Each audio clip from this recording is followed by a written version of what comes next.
मंडळी, आपल्या आयुष्यात असे अनेक प्रसंग येतात जेव्हा एखाद्याचे बोलणे, टीका, अपमान, नकारात्मकता किंवा एखादी घटना आपल्याला मानसिक त्रास देऊन जाते. काही लोक छोट्या गोष्टींनी खूप दुखावले जातात, तर काही लोक मोठमोठ्या संकटांमध्येही शांत राहतात. यामागचे कारण काय असते? खरंच मानसिक त्रास देणाऱ्या गोष्टींना इग्नोर करता येते का? की इग्नोर करणे म्हणजे भावना दाबून ठेवणे असते?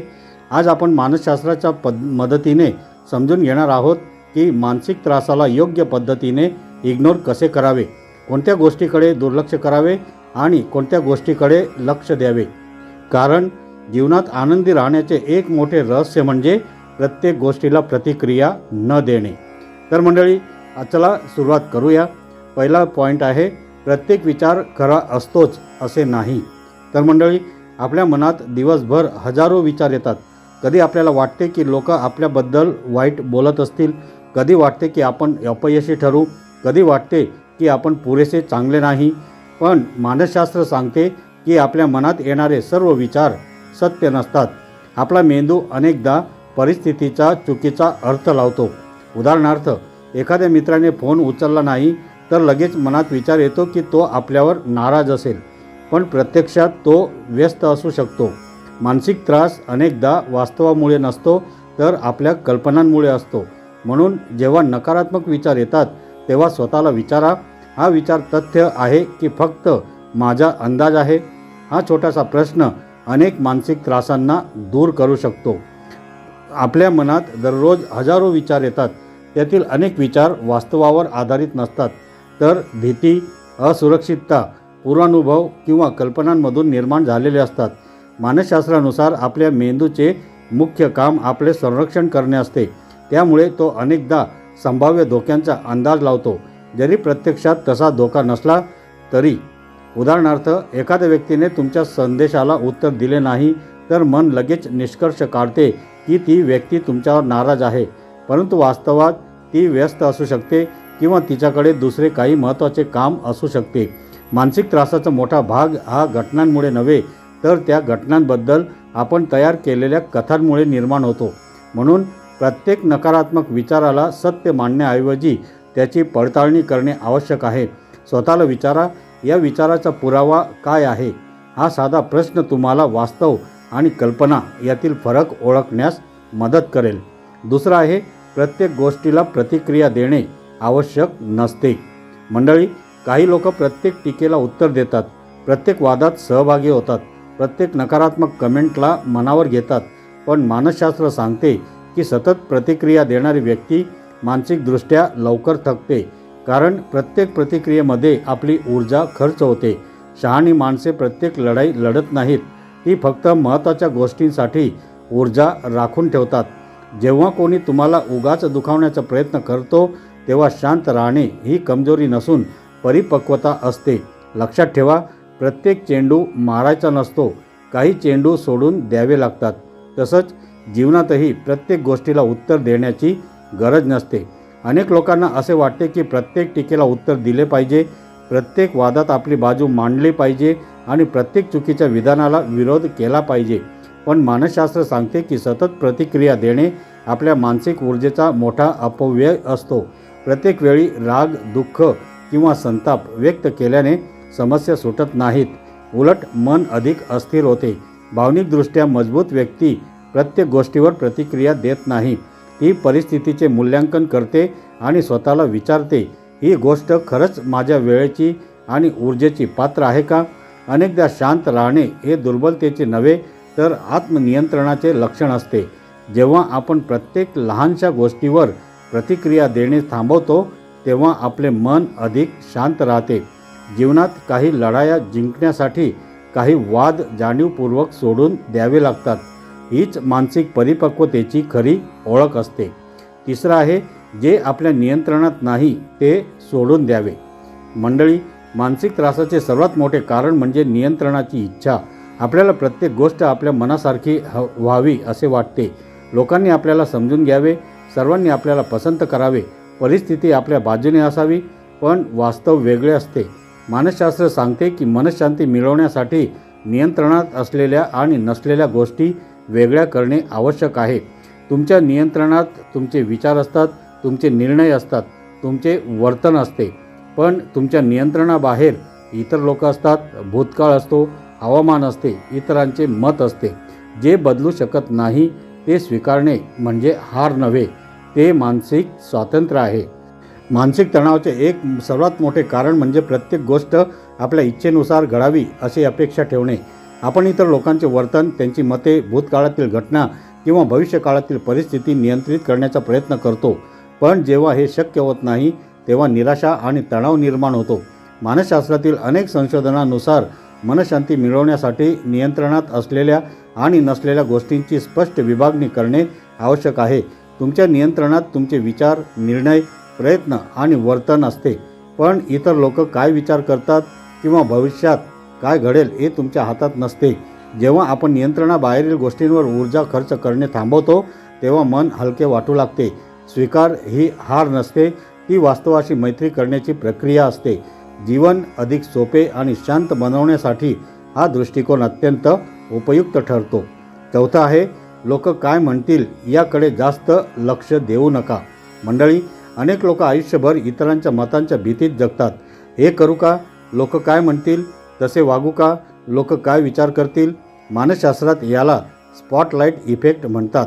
आपल्याला वाटते की सर्व लोक आपल्याकडे लक्ष देत आहेत, पण प्रत्यक्षात प्रत्येक व्यक्ती स्वतःच्या आयुष्यात इतकी व्यस्त असते की तिला आपल्याकडे लक्ष द्यायलाही वेळ नसतो. ज्या क्षणी आपण इतरांच्या मतांचे ओझे खाली ठेवतो त्या क्षणी खरे स्वातंत्र्य सुरू होते. तुमचे जीवन तुम्हाला जगायचे आहे, लोकांना खुश करण्यासाठी नव्हे. अनेक लोकांचे आयुष्य इतरांच्या मतांच्या भीतीने नियंत्रित होत असते. कपडे कसे घालायचे, कोणता व्यवसाय करायचा, कोणता निर्णय घ्यायचा, या सर्व गोष्टींमध्ये लोक काय म्हणतील हा प्रश्न अडथळा बनतो. मानसशास्त्रात याला स्पॉटलाईट इफेक्ट म्हणतात. याचा अर्थ असा की आपल्याला वाटते की सर्व लोक आपल्याकडे लक्ष देत आहेत, पण वास्तवात बहुतेक लोक स्वतःच्या आयुष्यात इतके व्यस्त असतात की त्यांना आपल्याबद्दल विचार करण्यासाठी फारसा वेळ नसतो. इतरांच्या मतांवर जास्त अवलंबून राहिल्याने आत्मविश्वास कमी होतो आणि निर्णय क्षमता कमजोर होते. जेव्हा आपण प्रत्येक निर्णय स्वतःच्या मूल्यांवर आणि उद्दिष्टांवर आधारित घेऊ लागतो तेव्हा खरे स्वातंत्र्य अनुभवता येते. लक्षात ठेवा, लोकांची मते सतत बदलत राहतात, पण तुमचे जीवन तुम्हालाच जगायचे असते. त्यामुळे प्रत्येक वेळी इतरांची मान्यता मिळवण्याचा प्रयत्न करण्याऐवजी स्वतःशी प्रामाणिक राहणे अधिक महत्त्वाचे आहे. पाचवा पॉईंट म्हणजे भावनांना स्वीकारा, पण त्यात अडकू नका. मंडळी, इग्नोर करणे म्हणजे भावना दाबून ठेवणे नाही. हे खूप महत्त्वाचे आहे. जर दुःख वाटत असेल तर ते मान्य करा. राग आला असेल तर तो स्वीकारा. जर भीती वाटत असेल तर स्वतःशी प्रामाणिक राहा, पण त्या भावनांमध्ये कायम राहू नका. भावना म्हणजे आकाशातील ढगांसारख्या असतात. त्या येतात आणि जातात, पण आपणच त्यांना धरून ठेवतो. मानसशास्त्र सांगते की भावनांचे निरीक्षण करा, त्यांच्याशी युद्ध करू नका. ज्या भावना स्वीकारल्या जातात त्या लवकर निघून जातात. अनेकांना वाटते की मानसिक त्रासाला इग्नोर करणे म्हणजे दुःख, राग किंवा भीती यासारख्या भावना दाबून ठेवणे, पण मानसशास्त्र याला चुकीचा दृष्टिकोन मानते. भावना दाबून ठेवल्या तर त्या नंतर अधिक तीव्र स्वरूपात बाहेर पडू शकतात. योग्य पद्धत म्हणजे भावना स्वीकारणे. जर तुम्हाला दुःख वाटत असेल तर ते मान्य करा. जर राग आला असेल तर तो ओळखा. भावना अनुभवणे ही मानवी स्वभावाची नैसर्गिक प्रक्रिया आहे, मात्र त्या भावनांमध्ये कायम अडकून राहणे हानिकारक असते.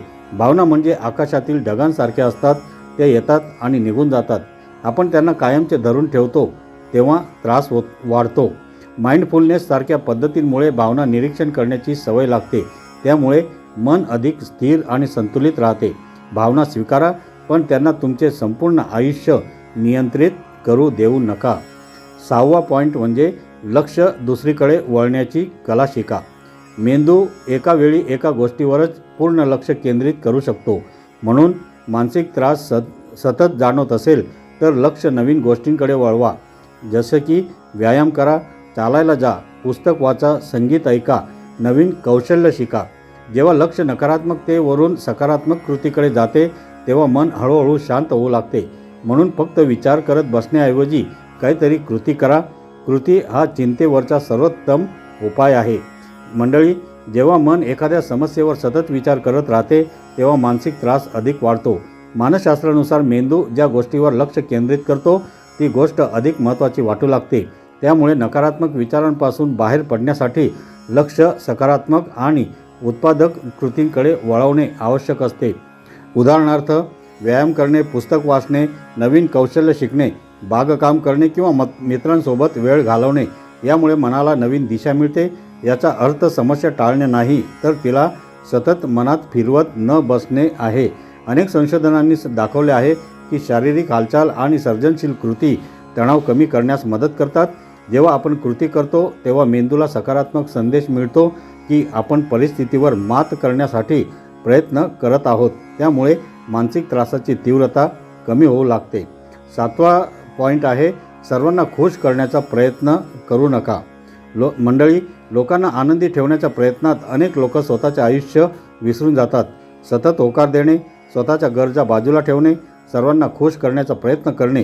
पण सत्य हे आहे की तुम्ही कितीही चांगले वागलात तरी काही लोक नाराज होणारच. मानसशास्त्र सांगते की प्रत्येकाला खुश करणे अशक्य आहे. ज्या दिवशी तुम्ही हे स्वीकारता त्या दिवशी अनेक मानसिक त्रास आपोआप संपतात. सर्वांना आनंदी ठेवण्याची इच्छा सुरुवातीला चांगली वाटू शकते, पण ती मानसिक थकव्याचे मोठे कारण ठरू शकते. अनेक लोक सतत इतरांच्या अपेक्षा पूर्ण करण्यासाठी स्वतःच्या गरजा आणि भावना दुर्लक्षित करतात. ते प्रत्येकाला होकार देतात, स्वतःच्या मर्यादा ओलांडतात आणि शेवटी भावनिकदृष्ट्या थकून जातात. मानसशास्त्र सांगते की प्रत्येक व्यक्तीला खुश करणे अशक्य आहे. तुम्ही कितीही चांगले वागलात तरी काही लोक नाराज होणारच. त्यामुळे स्वतःच्या मूल्यांनुसार आणि प्राधान्यानुसार निर्णय घेणे आवश्यक आहे. नाही म्हणण्याची क्षमता ही मानसिक आरोग्यासाठी अत्यंत महत्त्वाची आहे. जेव्हा तुम्ही स्वतःच्या गरजांनाही महत्त्व देता तेव्हा आत्मसन्मान वाढतो आणि अनावश्यक तणाव कमी होतो. लक्षात ठेवा, स्वतःची काळजी घेणे म्हणजे स्वार्थीपणा नाही, ती मानसिक आरोग्य टिकवण्याची गरज आहे. 8वा पॉईंट आहे, भूतकाळातील घटनांना पुन्हा पुन्हा जगू नका. मंडळी, काही लोक भूतकाळातील चुका, अपमान किंवा दुःखद प्रसंग वारंवार आठवत राहतात. मेंदू पुन्हा पुन्हा तीच वेदना अनुभवत असतो. याला मानसशास्त्रात रुमिनेशन असे म्हणतात. ही सवय मानसिक आरोग्यासाठी खूप हानिकारक असते. भूतकाळातून धडा घ्या, पण त्यात अडकून राहू नका, कारण मागे पाहत राहिलात तर पुढचा रस्ता दिसणार नाही. भूतकाळातील चुका, अपमान, अपयश किंवा दुःखद अनुभव यांचा सतत विचार करणे ही अनेकांची सवय असते. मानसशास्त्रात याला रुमिनेशन असे म्हणतात. या प्रक्रियेमध्ये व्यक्ती एकाच घटनेचा वारंवार विचार करत राहते, पण त्यातून कोणताही सकारात्मक निष्कर्ष निघत नाही. उलट चिंता, नैराश्य आणि आत्मविश्वास कमी होण्याची शक्यता वाढते. भूतकाळ बदलणे कोणाच्याही हातात नसते, मात्र त्यातून शिकणे आणि पुढे जाणे आपल्या हातात असते. प्रत्येक चूक ही शिकण्याची संधी असते, पण जर आपण सतत मागेच पाहत राहिलो तर वर्तमानातील संधी आणि भविष्याची दिशा दिसेनाशी होते. म्हणून भूतकाळाचा आदर करा, त्यातून धडे घ्या, पण त्याला वर्तमान आणि भविष्य नियंत्रित करू देऊ नका. पुढे जाणे हीच मानसिक मुक्तीची गुरुकिल्ली आहे. 9वा पॉईंट आहे, मानसिक सीमा ठरवा. मंडळी, जसे घराला भिंती असतात तसे मनालाही सीमा आवश्यक असतात. प्रत्येक व्यक्तीला आपल्या मनात प्रवेश देऊ नका. काही लोक सतत नकारात्मकता पसरवतात, काही लोक सतत टीका करतात. अशा लोकांपासून मानसिक अंतर ठेवणे आवश्यक असते. हे स्वार्थीपण नाही, हे स्वतःच्या मानसिक आरोग्याचे संरक्षण आहे. जसे आपल्या घराला दरवाजे आणि भिंती असतात तसेच आपल्या मनालाही सीमा आवश्यक असतात. काही लोक सतत नकारात्मकता पसरवतात, टीका करतात किंवा भावनिकदृष्ट्या आपल्याला थकवतात. अशा लोकांशी सतत संपर्कात राहिल्यास मानसिक आरोग्यावर परिणाम होऊ शकतो. मानसशास्त्रानुसार बाउंड्रीज म्हणजे स्वतःच्या मानसिक आणि भावनिक आरोग्याचे संरक्षण करण्यासाठी आखलेल्या मर्यादा. यामध्ये काही लोकांपासून अंतर ठेवणे, अनावश्यक चर्चांपासून दूर राहणे किंवा स्वतःसाठी वेळ राखून ठेवणे यांचा समावेश होतो. मानसिक सीमा आखणे म्हणजे लोकांना नाकारणे नाही, तर स्वतःच्या शांततेचे रक्षण करणे होय. जेव्हा आपण स्पष्ट सीमा ठरवतो तेव्हा आत्मसन्मान वाढतो आणि भावनिक तणाव कमी होतो. प्रत्येकाला आपल्या मनात प्रवेश देण्याची गरज नसते. काही दारे बंद ठेवणेही कधीकधी आवश्यक असते. 10वा पॉईंट आहे, जीवनातील मोठ्या चित्राकडे पहा. मंडळी, आज जी गोष्ट तुम्हाला खूप त्रासदायक वाटते ती 5 वर्षांनी महत्त्वाची वाटेल का? बहुतेक वेळा उत्तर नाही असे असते. मानसशास्त्र सांगते की मोठ्या चित्राकडे पाहिल्यास छोट्या गोष्टींचे महत्त्व कमी होते. जीवन खूप मोठे आहे, एका अपयशाने, एका टीकेने, एका चुकीने, एका व्यक्तीच्या मताने तुमचे संपूर्ण आयुष्य ठरत नाही. जेव्हा आपण एखाद्या समस्येत अडकतो तेव्हा ती समस्या संपूर्ण आयुष्य व्यापून टाकल्यासारखी वाटते. पण मानसशास्त्र सांगते की परिस्थितीकडे व्यापक दृष्टिकोनातून पाहिल्यास तिचा मानसिक परिणाम कमी होतो. स्वतःला विचारा, 5 वर्षांनी ही गोष्ट किती महत्त्वाची असेल? बहुतांश वेळा उत्तर असेल, फारशी नाही. जीवन हे एका घटनेपेक्षा, एका अपयशापेक्षा किंवा एका व्यक्तीच्या मतापेक्षा खूप मोठे आहे. मोठ्या चित्राकडे पाहिल्याने आपल्या लक्षात येते की प्रत्येक अडचण तात्पुरती असते आणि प्रत्येक अनुभवातून काहीतरी शिकायला मिळते. हा दृष्टिकोन आपल्याला संयम, आशावाद आणि मानसिक स्थैर्य देतो. जेव्हा आपण दीर्घकालीन उद्दिष्टांवर लक्ष केंद्रित करतो तेव्हा छोट्या गोष्टींमुळे होणारा त्रास कमी होतो. जीवनाच्या प्रवासात काही वादळे येणारच, पण ती संपूर्ण प्रवासाची व्याख्या करत नाहीत. तर मंडळी, मानसिक त्रासाला इग्नोर करणे म्हणजे भावना दाबून ठेवणे नाही, तर योग्य गोष्टींवर लक्ष केंद्रित करणे आणि निरर्थक गोष्टींना महत्त्व न देणे होय. आज आपण शिकलो, प्रत्येक विचार खरा नसतो, प्रत्येक गोष्टीला प्रतिक्रिया देणे गरजेचे नसते, नियंत्रणाबाहेरील गोष्टी सोडून द्याव्यात, लोकांच्या मतांचा अतिविचार करू नये, भावना स्वीकारा पण त्यात अडकू नका, लक्ष सकारात्मक कृतींकडे वळवा, सर्वांना खुश करण्याचा प्रयत्न सोडा, भूतकाळात अडकू नका, मानसिक सीमा जरूर ठरवा आणि जीवनातील मोठ्या चित्राकडे पहा. मंडळी, लक्षात ठेवा, मनशांती मिळवण्याचा सर्वात सोपा मार्ग म्हणजे प्रत्येक गोष्ट मनावर न घेणे. तर मंडळी, जर हा व्हिडिओ तुम्हाला आवडला असेल तर या व्हिडिओला लाईक करा, शेअर करा आणि आपल्या अशाच या माहितीसाठी आपल्या या चॅनलला सबस्क्राईब करायला विसरू नका. पुन्हा भेटूया एका नव्या आणि प्रेरणादायी विषयासह. धन्यवाद.